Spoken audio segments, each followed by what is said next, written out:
The color of betrayal was red. Not just any red, but a deep, smear crimson staining my cheek. It wasn't lipstick I recognized.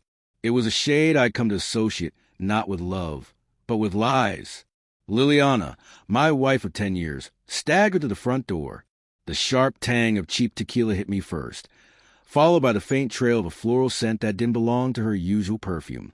"Sorry I'm late, babe," she mumbled, slurring her words as she pressed a messy kiss to my cheek. "Girls' night went a little long." She giggled, a sound that once warmed my heart, but now made my skin crawl.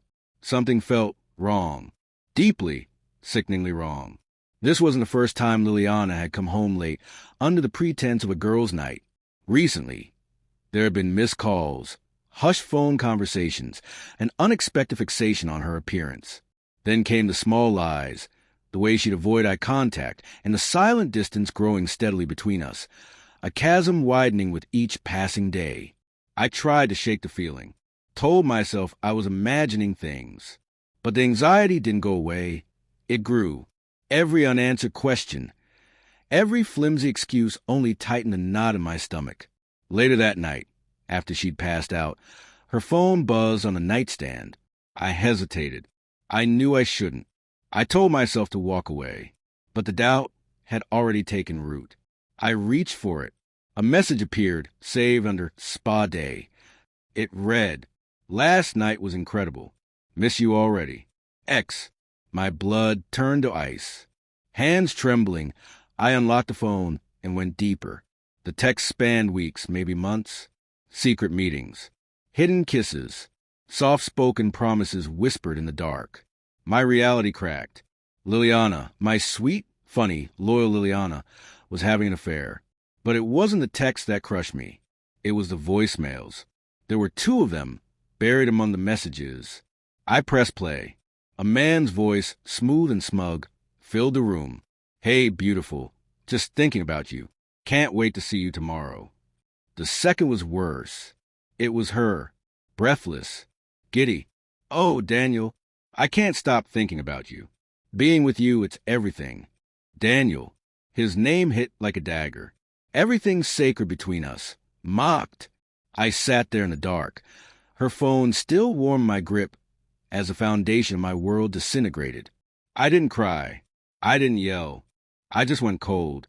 That coldness sharpened into something harder, something that would not be ignored. The next morning, she woke up hungover and disoriented. I handed her a cup of coffee, masking every bit of rage behind a calm I didn't feel. "How was your night out with the girls?" I asked, placing the mug in front of her. She avoided my eyes. "It was fun, maybe too much tequila." "I bet," I said, letting a subtle edge slip into my tone. "Did you stop by the spa too?" Her hand faltered, spilling coffee across the table. What are you talking about?" Wordlessly, I pulled her phone from my pocket. I hit play. The second voicemail. Her voice filled the room she had defiled. Liliana's face drained of color. Her mouth opened, but no sound came out. She looked like a ghost, caught between fear and guilt. "Who is Daniel?" I asked. My voice was calm. Too calm. She stammered, tried to explain, but her face said everything before her words could. I can explain. Explain. My mask cracked. My voice shook now, the pain finally bleeding through. Explain how you could do this? To me? To us. The next few days unraveled in a blur of painful truths. Daniel was a colleague. They'd met at a conference. The so-called girls' nights had been a convenient smokescreen for their rendezvous. She insisted it was just a fling, a stupid mistake. But the messages, the voicemails, the lipstick that wasn't hers, those weren't just mistakes. They were evidence of betrayal. My life had been torn apart. But beneath the wreckage, something inside me hardened. I wouldn't let her betrayal define me. I would survive it, and I would rise. The first step? I had to face him. Daniel. It wasn't hard to find him. Social media gave me everything I needed. He worked for a competing marketing firm. His feed was a parade of curated charm, perfect smiles, polished suits. I waited outside his office one night, the cold slicing through my coat, like truth through illusion. When he finally walked out, our eyes met. He froze. You're Liliana's husband. That's right. My voice was low. Steady. We need to talk. No yelling. No fists. Just the truth. I laid everything out. Every text, every voicemail. I made him listen. I watched him listen. Smugness turned to dread. He tried to deny it, then blame Liliana, then play the victim. I didn't flinch. You ruined my marriage, I told him, voice like steel. Now I'm going to ruin yours. I walked away, leaving him stunned, shattered. I knew about his wife, his kids, his perfect little life. Soon, they'd know everything too. This wasn't revenge.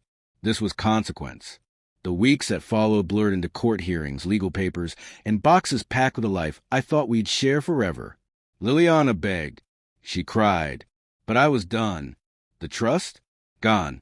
Every time I looked at her, I saw that man's name echoing in her voice. The divorce finalized quickly. She left, her eyes hollow with regret. Word eventually got back to me. Daniel's wife had left him, took the kids.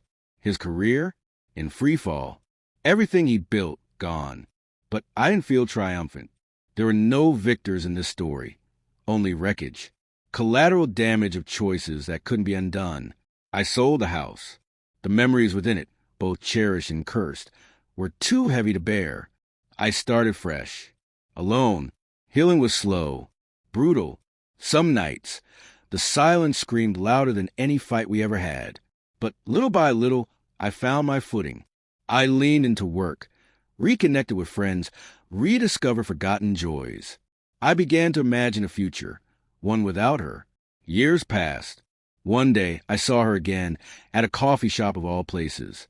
Time had touched her face gently but unmistakably. The glow was gone. In its place, a weary softness. We talked.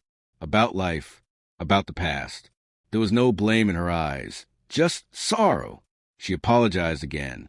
This time it felt real, and I forgave her. Not for her. For me. Because forgiveness isn't about erasing the past.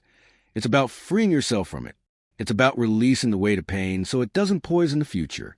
The lipstick smear that once burned like betrayal, it had finally faded.